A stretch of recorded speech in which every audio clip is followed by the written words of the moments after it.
So people might be wondering, oh my god, it's a video within a video. My first take took a little bit too long. I'm too lazy to re-record the whole thing from scratch, though, so I'm just going to speed up my first take and add on to it as I go along. Enjoy. This is Esper C's a VOD review of the August 10th Interserver siege between Exodus and Dragon Alliances, the last real 4v4 Interserver siege of NA East. Now, I promise there's a video. The majority of this is going to be a video, people. So this is not bait. I know I'm starting off with a text document again, but I promise there's a video. But anyways, lay some foundation while I'm doing this now. First, I think sufficient time has passed. Two, with upcoming alliance changes on September 3, alliances being dropped down to 2 castles being done. It turns out this was probably, well, it's not just probably, this was the last true inter-server siege of NAEs. And 3, I do believe this was an important event. This laid some foundation. I think this also presented a what-if scenario. Spoiler alert, Dragon Alliance did pull off the upset and defeat Exodus. But this is one of those what-if scenarios, because if Exodus had won this decisively, let's say a blowout, I think that would have raised a lot of questions, and the situation today at East would be potentially significantly different from what it is now. But without further ado, let's lay into the foundation. First, we'll start off with my MS Paint diagrams. These are ones that I drafted. But going in, I had a fairly general idea of trying to predict what Exodus Alliance was going to do. You can see that I predicted Exodus and Infamy were going to take the jumper golems and jump into the back, and then summon inside, while Spooky and Serenity were going to be sent down the middle.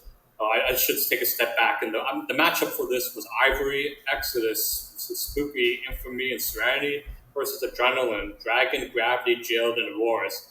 Keep in mind at this point in time, on August 10th, Gravity and AURORIS were a little bit over 1 week, literally 1 week old, being rebuilt from the ground up. So talking about being thrown into the fire to face Exodus right away in the server siege. Anyways, back at it. So I mean, I don't think this was really rocket science in terms of predicting what Exodus and Infamy were going to do. And pretty much everyone knows that purely relying on attacks down the middle is suicide and ineffective in siege. I mean, a lot of the plays relied upon these days are jumper golem, and backup plans are sewer ratting and trying to summon inside. So I think it's pretty straightforward. I don't think it really took that much thought to really try to predict what Exodus and Infamy were going to do. The issue was, were we going to be able to stop it? Alliance was attacking. This was my prediction or my mapping of how it would be done. Infamy would be assigned to generally control the inside. Spooky and Serenity would be sent to clog the central res bridge, and the Exodus would be mainly attacking the roofs over central res. This would play into Exodus' strength of being quite a mage-heavy roster, and generally with very high kill power. Again, I don't think this necessarily took no one really needed inside information to figure this out. I think with general knowledge of the guilds, this could have mapped out and predicted. The main thing here, in my opinion, was to win this on attack. We could not be stuck in a fight in central res, because that would be playing into Exodus' strength. We had to avoid a quagmire in central res as much as possible. Now, without further ado, let's fast forward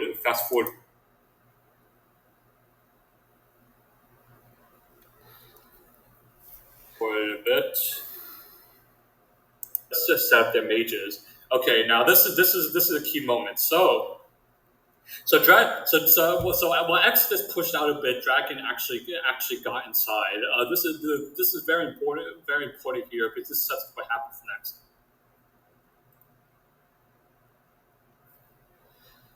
So there's a little bit of indecision here, also on my end of, are we trying to push with the team into central, or are we going inside? So after some seconds pass, this is one of the big differences between regular siege and inter-server siege.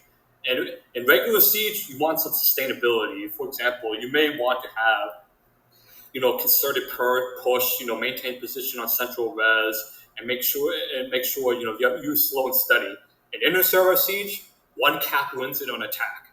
So when you smell your window, you have to take it and go all in. That means pressing W key. So at this point, I just made the decision for myself. I was just going to press W key and get into the throne room to heal a capper, which at the time airlight by any means necessary. I do apologize to my party because I basically did tell them I was making the call for myself here and was going to leave my party behind to get into the throne room. So now we see the W key. I mean, by any means necessary. Yeah. You trying to pull me. Okay, that doesn't matter. W key. Get into the throne room by any means necessary.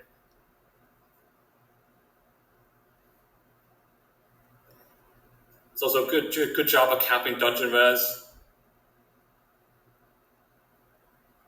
W key.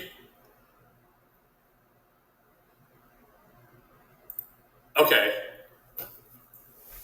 It's basically over now. We got the cap. At the point at which Exodus Alliance did not control the door as letting people walk in, especially letting healers and tanks walk in, it's over. Because especially because of how tanky a lot of healers and tank builds are, you don't necessarily need kill power on the attacking side once you start the cap. You just have to stay alive for the 3 minutes. So at this point, I had a great feeling that we were going to pull this off because myself and plenty of others walked in. I can in fact skip ahead. I was going to play the "It's Coming Home" song, but I don't think enough people in this game actually watch sports, so it's time to pull out the old classic of the Rule Britannia as we begin the victory march.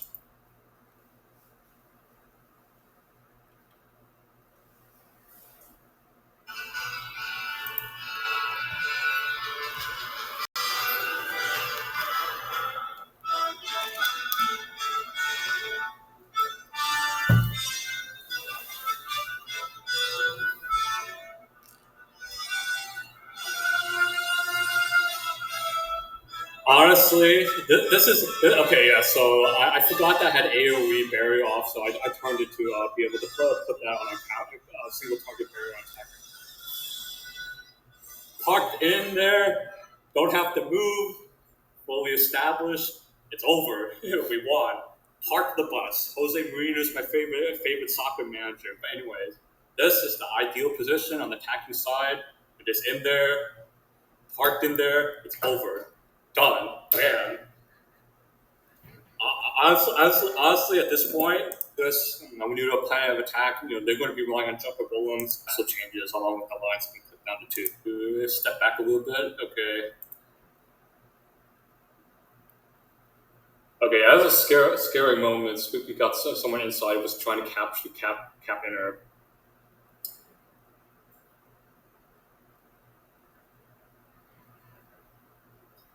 Yeah, at this point, I was trying to pull myself out because I got separated from my party.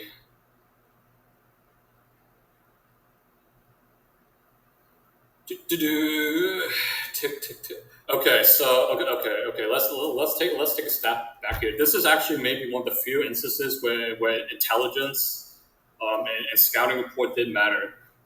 So if what was happening here is that Spooky, we knew going in that Spooky was going to reserve a guild leader, in this case I think Smoke, as a dagger, as basically the tiebreaker insurance. So for those who are not aware, in Interserver Siege, the tiebreaker, if neither side caps, is the number of cap attempts, not kills. I don't know why they made this the tiebreaker, but in this sense, if Exodus had successfully defended, they would have been a serious threat to win this because they would have had the dagger. It's very hard to stop a dagger trying to sneak in by any means necessary.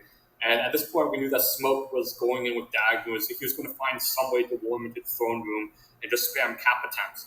But we also knew that this was their tiebreaker insurance, and this was not a serious cap attempt. So, for example, if we didn't know that Smoke was basically just a tiebreaker insurance and not a serious cap. It could have led to panic and people would have been trying to recall and whatever, that would have broke the line. But everyone carried on as business as usual because we knew it was a fake attempt going in. We knew that these were not serious cap attempts. These were basically just spamming frequency of cap attempts with a dagger to try to break the tide. So we carried on as business as usual because we knew that these were basically fake cap attempts. So we could largely disregard what was going on. So yeah, carrying on business as usual. So yeah, back again, I was separated from my party, trying to pull my way back.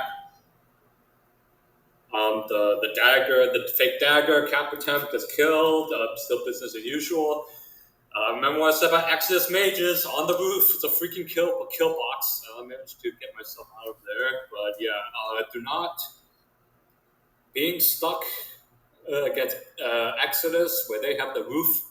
It's hard to go through one choke that time bombed every pages. This is on an interesting choke gameplay. Honestly, I hope they change this. I mean, yeah, I don't need to spend as much time on this. You're basically caught with your pants down. So this is very dangerous against a real coordinated alliance, because if they do the jumper golem with summon play when you're pushing out and they summon other people into the throne room or to the inner, you're basically caught with your pants down. So I assume the enthusiasm.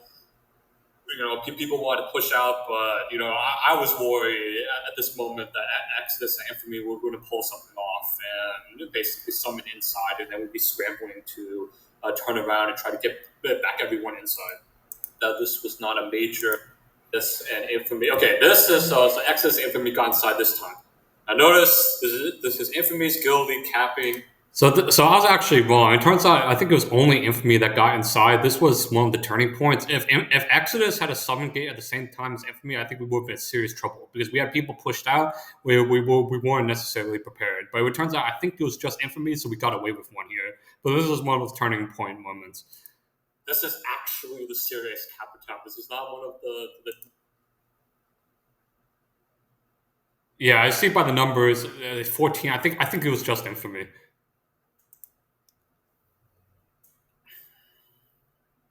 Okay, so yeah, so we stopped that. This is plugged up. So okay, we can fast forward. More interesting choke gameplay. Fast point gameplay. Should not have tried to save Private Ryan there. But yeah, it was a little bit disjointed. But anyways, we still got in. And yep, kill box. Get out of the kill box. Back to regroup. Pull back in. Nerf bulwark, please. I might be. I'm not the only one. Nerf bulwark, please.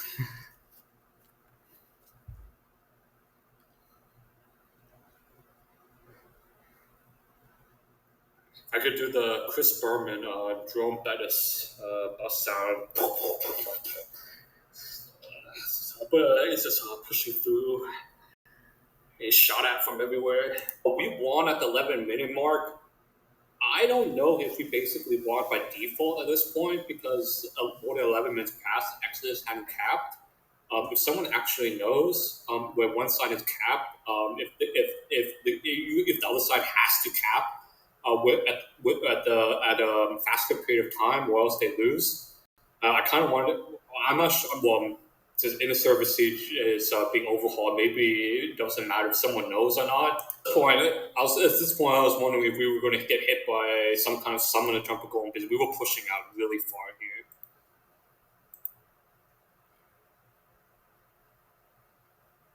Yeah, it turns out I think we did have to pull back because, yeah, Exodus and Infamy got inside.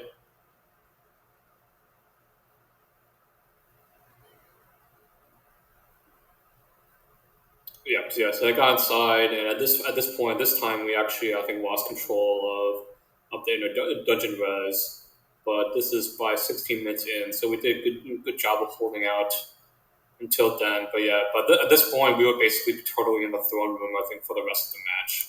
Okay, so we're fighting the courtyard up front. Res was going to be possible this way, although not for want of trying. Yeah, it's a lot of... It's going to take a lot to dislodge Exodus there. Yeah, so more turtling to do.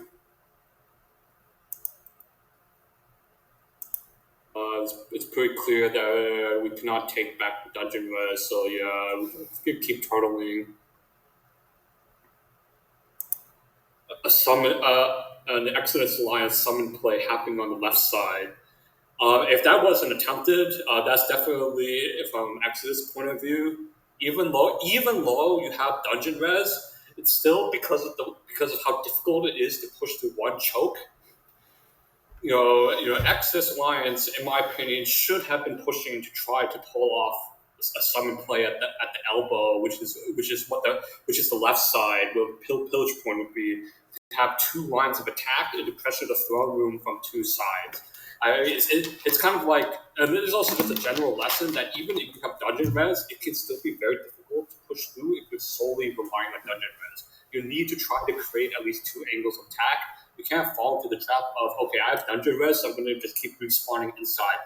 Because as you can see here, like, I'm not fast forwarding this video because this is basically minutes upon minutes on end of us just basically containing the Exodus line push in the courtyard, even though they kept respawning dungeon res. So again, if they actually could, try to get some game play off and attack us from the elbow at the same time, we could have made things more interesting.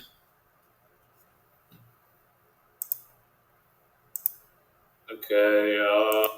So I mean, it's a corner case. I don't think it actually. So okay. So yeah. So let me talk about the corner case here. So you see here that Spooky is capping with the dagger one more time. We ended up killing Smoke here 10 seconds in, and it didn't change the outcome. But like, I mean, I guess if we want to like absolutely secure the win, it's a little bit risky. But knowing that he's a dagger and much more easily killable, we let the clock run. We let the clock run. We let that entire 38 seconds run out, and then we kill Smoke. When it hits overtime right away, so then they can't Exodus Alliance cannot pull off another cap attempt. Like for example, by killing Smoke early, like with 30 seconds left, it could allow, let's say, Kata or one of the big the big Exodus tank cap. I don't know if they had a tank as guild leader, but Exodus or Infamy to cap, and then that would have been like the serious cap attempt into overtime. So I mean, it's a corner case. But like, if you have a situation where the clock is about to run out and like the capper is someone that's easily killable, if you're the current castle holder, you probably should let the clock out and just hold off from killing the capper until the time runs out, and then you kill the capper right away, so that the match is over. No one gets a chance to cap again. It's done. You secured the win. So yeah, so we did end up winning here. I can fast forward to the end. Yeah, so. Okay, yeah, so I'll get the proper screenshot since unfortunately my blur is still messed up here. So yeah, so you can see here, I got the time wrong. It took, I think, 14 minutes for us to cap. And then the kills, yeah, I mean, totaling in inside and not having to fight open roof contest in Central Res definitely tilted it to our favor. And we won the match. I think the what if here, imagine if Exodus Alliance won and the results were flipped. Exodus Alliance had 8K kills and we only had 4.8 kills in the Dragon Alliance. If that actually happened, you have to consider that Exodus was basically on cruise control since the tournament. Plus, arguably, they had folks getting bored on Ivory. If they could basically be on cruise control and still crush what was the consensus number 2 guild and Dragon, and basically taking the rest of the game, almost, well, not quite the rest of the game's best shot, since we have 2 guilds here that were a little over 1 week old. But basically, Exodus could be on cruise control and still decisively crush their opposition. It's like, what do you even do at that point? Like, what hope would the rest of the game, what game have? As it stands, though, Dragon Alliance wins is proof that there could be a 2-party system. Now, my previous video mentioned that unfortunately no one has proved that there could be a 3 or 4-party system. I think we're stuck on 2-party, but at least we progressed from 1 to 2-party by this actual outcome versus the what if the results were flipped and Exodus won decisively. I'll also say Exodus kind of reminds me of a vampire here that's not able to feed on fresh blood for a long time by going to adrenaline transferring to adrenaline after this, and basically having live blood people to absorb, and generally be able to revitalize their guild by people lining out the door to want to join Exodus and Spooky. This was probably the rest of NA East had to Exodus. Like, this was the closest the gap has been between Exodus and the rest of the game. This moment right here. Exodus being able to go to Adrenaline after this and revitalize themselves by basically starting to, well, use the vampire analogy, suck on and feed off the live people on Adrenaline. Plus, also just generally refocusing the game. I mean, Exodus is able to build up their advantages again and resume increasing their gap with the rest of the game after this. This was maybe Exodus's weakest point post tournament compared to the rest of the field. But anyway, that's it. There's no more 4v4 Interserver sieges again. Be careful what people wish for, because people are saying like, oh, we need to cut alliances down. The big problem you have now is that people pretty much are lining out the door to join the top two guilds, like to join Exodus and Spooky, and this kind of reduces the opportunities for others. To be honest, because it's going to be a lot of poaching and people just trying to funnel into the top guilds with roster spots at a premium. Anyways, it's time to close. Congratulations to all those who are getting married September 3. And let's Mazel Tov, and let's close with Hava Navila. Credit to Ven from Infamy for this one. I did not make this meme.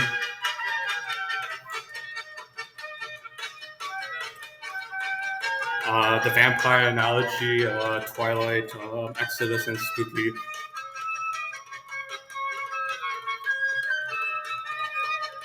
And of course, Jill the Gravity, Men in Black, Partners in Crime, Dynamic Duo.